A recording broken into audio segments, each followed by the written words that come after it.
Segunda-feira da terceira semana da Quaresma. Eu sou o Padre Pedro Paulo e começamos agora mais um programa, a Bíblia no Mundo de Hoje.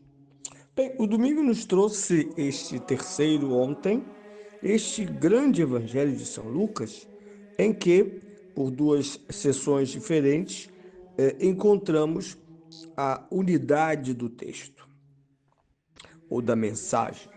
Isto é, se não vos converterdes. Como dizia já na sexta-feira, este é o refrão quaresmal. Todo o resto é distração e algumas péssimas distrações, como certos usos estão sendo feitos para serem subsídios da Quaresma. Parece que falam de um outro mundo, de uma outra fé, de uma outra liturgia, ou talvez não falem nem mais da fé. Bem, dito isso, não vos converterdes. Esse é o alerta. E na segunda parte, é como se Jesus, do texto, passasse a imagem. É isso que se pode dizer do Evangelho de domingo.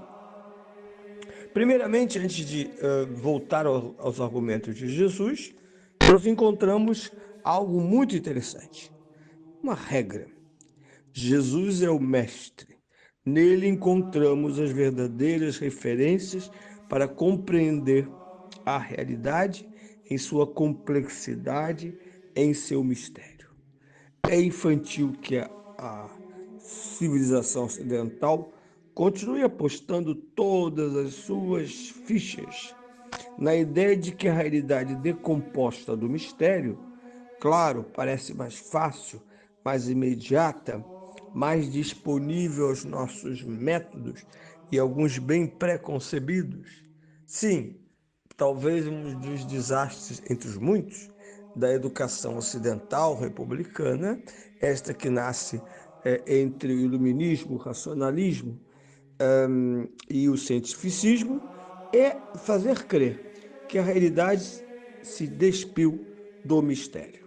Que coisas são coisas? Aliás, uma expressão humorística, mas muito provocativa, ou provocadora, melhor dizendo, de um personagem de Chico Anísio, onde ele dizia: palavras não são mais que palavras. Parecia uma coisa engraçada, porque o personagem era cômico, mas chamava atenção a ideia desse nominalismo, ou desse empirismo, ou mais ainda, alguém diria, desse realismo ingênuo, ou mal intencionado, em que, não havendo essências, nós temos métodos suficientes e inesgotáveis para realizar a total exumação da realidade. Meu Deus! E aí, de vez em quando, para desculpar-se da própria ignorância, se diz simplesmente, não, é porque não temos todos os instrumentos, mas depois teremos. Como se fôssemos de ignorância, a iluminação da ignorância, a iluminação, que parece um esquema muito correto, desde que eu não destrua o DNA da realidade, não a disseque, ou como faz a física para certos cálculos, ela diz dispense o atrito, considere a bolinha assim, considere esta velocidade, enfim, os dados são entregues e eles precisam somente encontrar uma suposição, x igual a zero. Isto é tudo resolvido. Não é nem simples, é complexo.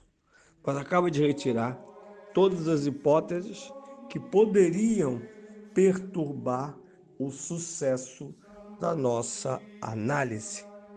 Eles vão a Jesus. Vão a Jesus, e aqui está a primeira parte do Evangelho, com dois fatos perturbadores. Primeira, a punição absurda, autoritária de um pagão, misturando o sangue do sacrifício com o sangue dos judeus. É um modo do governo pagão impor-se à experiência, aos afetos, à dignidade da religião dos dominados. É um modo de destratar a ética do outro, de macular a sua visão da realidade. E na procura de explicação, é Jesus quem nos dá essa hipótese de análise.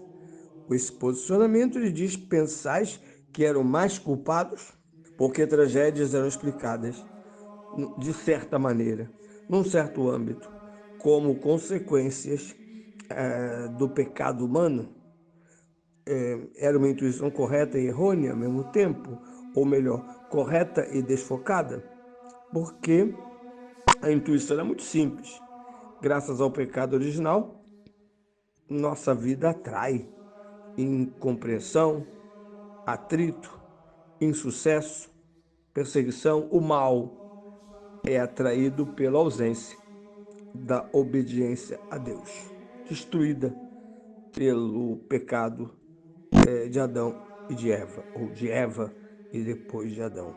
E, portanto, quase que desejando mecanizar o fato, Pilatos nada mais fez do que agir e punir os mais pecadores de Jerusalém, estes que tiveram o sacrifício humano como profanação do sacrifício sagrado do templo.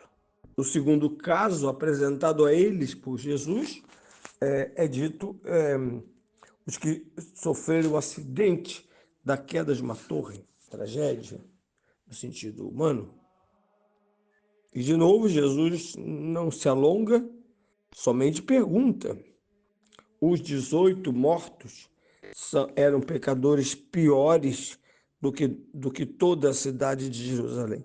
Claro, Jesus está mexendo em algo, ou está tocando numa situação muito delicada, que é o rastro dos pecadores. Como a bênção de Deus vem trocada por maldição diante do contágio do pecado. E que, portanto, tanto o sacrilégio de Pilatos como a queda da torre indicam, no fundo, que Deus corrigira aqueles pecadores. Quem sabe até eles eram exemplares para intensificar o temor da multidão. Jesus desmente, porque a pergunta já traz um grau de negação. Pensais que? E, no entanto, a resposta de Jesus nos dois casos é não. Simplesmente, eles não eram mais pecadores do que nós, do que toda a cidade de Jerusalém, dos que não ficaram embaixo da torre nem foram sacrificados no sacrilégio de Pôncio Pilatos, mas simplesmente eles refletem, isto sim, uma clara visão do pecado na sua raiz, que significa morte. Moisés, lá no fim do Deuteronômio, vai dizer: hoje vos ofereço dois caminhos, o da vida e o da morte, o da perdição e o da salvação, o famoso dualismo ético que marca a formação da moral judaica. Bem, neste caso, Jesus insiste que para que os homens não sofram a morte como ignomínia, é preciso que o pecado seja retirado da vida humana. E exatamente a sua morte ignominiosa é a causa do fim da morte como ignomínia, e ela passa a ser a serva da vida eterna, a porta pela qual os homens deixam a temporalidade deste mundo e tomam posse por graça, por filiação, a este dom exclusivamente divino que é a eternidade. Por fim, na segunda parte do Evangelho, hoje eu costumo dizer, bem, caso alguém não tenha entendido, vou desenhar. A parábola desenha a realidade através da figura de uma árvore frutífera. De uma árvore frutífera se esperam frutos.